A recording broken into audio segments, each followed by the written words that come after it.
All right, moving on to the next one. We're on the 5 note away perfect fourth. So the 4 right here represents the 4th position in the scale. 5 notes away represents the distance in half steps in notes, not to be confused with the 7 note away perfect fifth, noting that the perfects will be the same on the major and the main minor. So we have in the major scale the same perfect fourth interval and perfect fifth.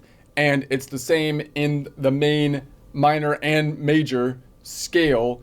And in this case, we're in the Phrygian, which doesn't change the perfect fourth. The only thing it does change from the minor scale, the main minor, is the interval of the second, where it has the 1 note away. So this one we've seen before, but we are now measuring from right below the fault line, which is going to shift our shapes as we recognize them, and we're measuring them up above, which means we have to take a look at the inverse distance, not getting confused the difference between the 5 note away perfect fourth and the 7 note away perfect fifth. All right, so also note that we're on the 4th position, so therefore when we do a chord construction, we skip it. So that means we get the 1, 3, 5, that's our major chord construction. Then we jump up to the 7, we take all the odd ones, and then we go around the top to the 9, which is equivalent to the 4. So that means I could call it a 5 note away perfect fourth, or when I build chords, you might hear it called the 5 note away perfect ninth, because we don't use evens in the chord constructions, man. You gotta be odd if you want to be hanging with the chord. All right. So 5 notes away. If I just go up 1, 2, 3, 4, 5, we're looking at that A, E to A. So we're going 1, 2, 3, 4, 5. There's the A. That's about as far as I can reach with one hand. Okay, if I go above it, then I have to look for the inverse distance. So I'm looking for a 5 note away perfect fourth. The inverse of the perfects are themselves, right? So the perfect fourth inverse is a perfect fifth. That's convenient. The problem is that the distance is 5 here, and then over here you have the perfect fifth. So it's easy to get those two things flipped out in your mind. So the inverse of a perfect fourth, inverse of a 5 note away perfect fourth is a 7 note away, which is the perfect fifth, right? So I'm looking for a distance of 7, which is going to be 12 minus 5 is 7. So if I go up above it, well, let's find it first. Let's be right there. Now, if I count above it, I'm going across the fault line. So here's the fault line down here. When I go down to the fault line, I have to go diagonal in order to count down. If I go back the other way, I have to go on the same road. All right, I got to go this way. I'm not going this way, right? I've got to go this way and say this is going to be -5, 6, 7. So let's count that out here. So -5, 6, 7. So if I went from top to bottom, well, that would be a 7 note away perfect fifth. Therefore, from E to A, bottom to top, is going to be a 5 note away perfect fourth. Therefore, if I go up one string and cross the fault line, the 5 note away perfect fourth is 3 frets back. But I usually wouldn't cross the fault line. That's the only time I would cross the fault line, right? So if I was down here, for example, por ejemplo, I've been working on my Spanglish here. Dios, for crying out, Dios, for the love of God, míos. It's like Spanglish, English, and Spanish, but too much English, like too Englishy. Dios, for the love of God, míos, for crying. Or what was my other one?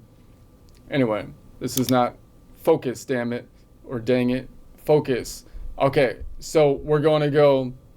So the general idea then would be if I go up one string, the 5 note away perfect fourth is 1, 2, 3, 4 frets back, unless I cross the fault line, which only happens on the B string, in which case if I go up one string, the 5 note away perfect fourth, which could also be called the 5 note away perfect ninth, is going to be 3 frets back. All right, got to get the terminology correct here. Let's go up 2 strings and see what happens. So we're going to go up to here. So now I'm looking for a 5 note away perfect fourth. I have to take the inverse distance, which is 12 minus 5, which is a 7 note away distance of 7. I have to go across the fault line, so it's going to be -5, -10, 9, 8, 7.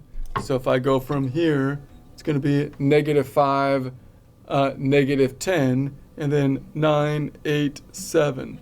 So top to bottom would be the 7 note away perfect fifth, but if I go from bottom to top, therefore, we get a 5 note away perfect fourth. 5 note away perfect fourth from the E to the A. Therefore, if I go up 2 strings and cross the fault line, the 5 note away perfect fourth, which can also be called the 5 note away perfect ninth, is 2 frets forward, but I wouldn't cross the fault line if I was starting on the G or the D string, and I could still go up 2 strings and not cross the fault line. So if I was on like this E, for example, I would be going out to here. So you might recognize this shape. Remember, as you're looking at these shapes, you're probably recognizing them from top to bottom if you recognize it, right? You can recognize this shape going this way and as a perfect fifth, right? And the inverse is a perfect fourth if I went from the bottom to the top.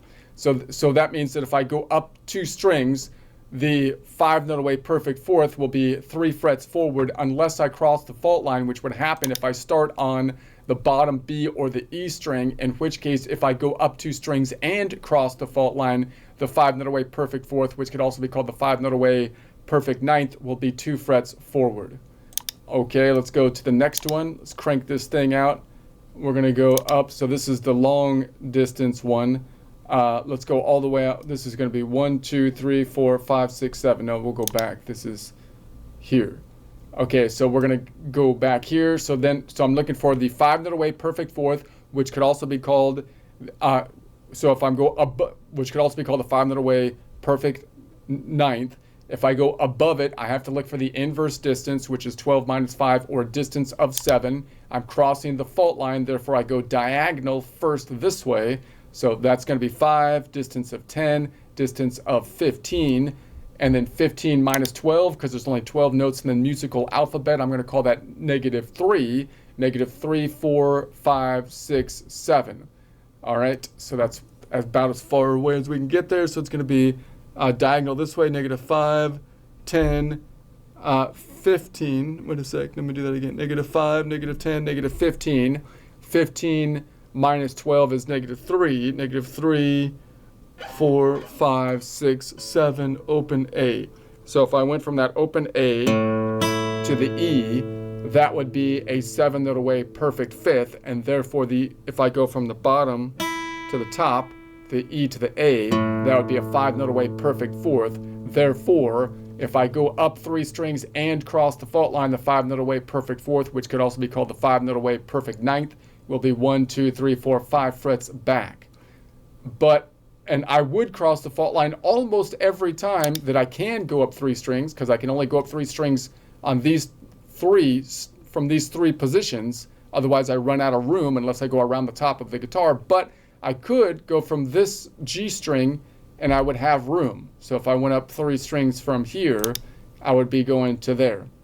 So my general rule would be, if I go up 3 strings, the 5 note away perfect fourth will be 1, 2, 3, 4 frets back unless I cross the fault line, which would happen on either the B or the E string, in which case, if I go up 3 strings, the 5 note away perfect fourth, which could also be called the 5 note away perfect ninth, will be 1, 2, 3, 4, 5 frets back.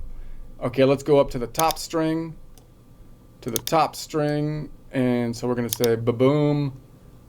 So now I'm looking for the 5 note away perfect fourth, which could also be called the 5 note away perfect ninth. I'm going above it, therefore I look for the inverse distance. 12 minus 5 is 7, distance of 7. I go diagonal first, so that's going to be -5, 10, 15. 15 minus 12 is -3, plus 5 is 8, and then back to 7. Now you might say I could have done that more easily by going to the string below it and noting it'll be the same as the one above it, because that'll be easier to do. If I did that and I was looking for the 5 note away perfect fourth, then I don't need to look for the inverse distance to go below it. I just look for a distance of 5, which is right below it, instead of diagonal, because there's no fault line. And if the A is this here, it's going to be the same note up top. But let's count it out this way. If I went here, it'd be -5, -10, -15. 15 minus 12 is 3, plus another 5 is 8, and then back to 7. So if I went from top to bottom, A to E, that would be a 7-note away perfect fifth, bottom to top, E to A, therefore 5-note away perfect fourth. Therefore, if I go up 4 strings, I will always cross the fault line unless I think about going around the top of the guitar, because I can't get there if I'm above the fault line. I can't go up 4 strings. So therefore, I don't even really have to say I'm going to cross the fault line. I'm just going to say, well, if I go a distance of 4 strings up or down, then the 5-note away perfect fourth is going to not if I go down, but I'm just going to say the distance is this. I'm going to cross the fault line if I went 4 strings up or down. So if I go 4 strings up, then the 5-note away perfect fourth will be on the same fret.